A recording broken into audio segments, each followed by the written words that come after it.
Sen Behram vətən oğlunun əziz yurdusan, Azərbaycan. Sen sadece bir torpaq değilsən, sen alovsan.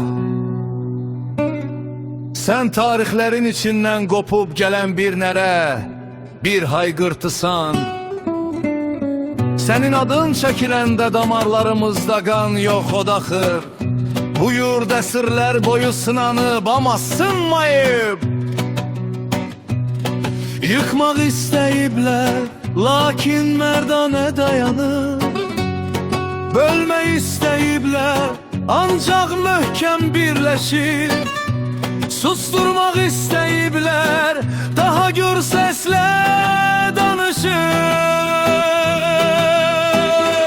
Bu torpaq yalnız misilsiz qəhrəman doğur. Bu torpaq diz çökəni heç vaxt qəbul etmir. Ya şərəflə yaşayar, ya da şərəflə şəhid olarlar. Babək deyəndə yurd qayəli gidlər, ya da düşür. Cavanşir deyəndə sevilən dövlət yaddaşa gəlir.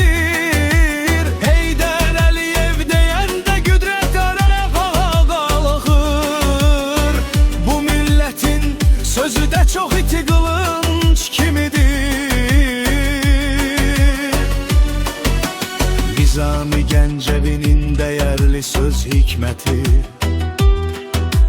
Məhəmməd Füzulinin derin sevgi ovqatı, İmadəddin Nəsiminin qeyri-adi cəsurluğu, her bir Azərbaycanlının ruhunda yaşayır.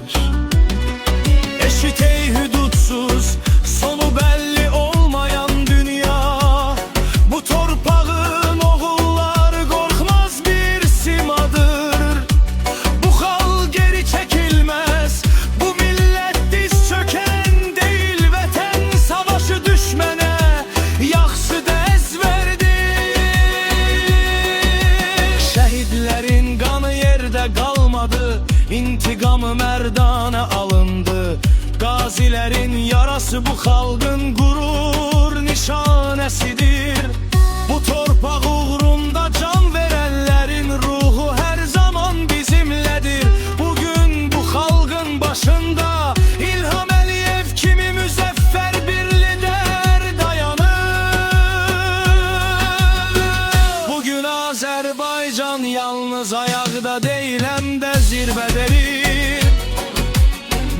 Nefesli Azerbaycan,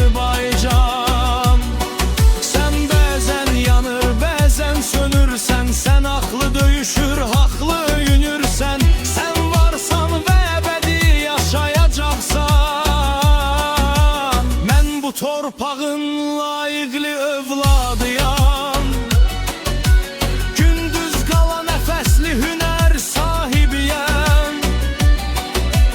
Mənim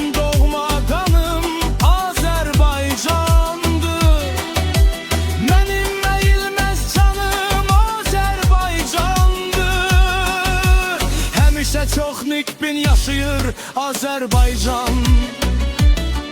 Daim ucalır bu xalqın sarsılmaz iradesi. Heç vaxt dilimizden düşmür nər Azerbaycan ifadesi.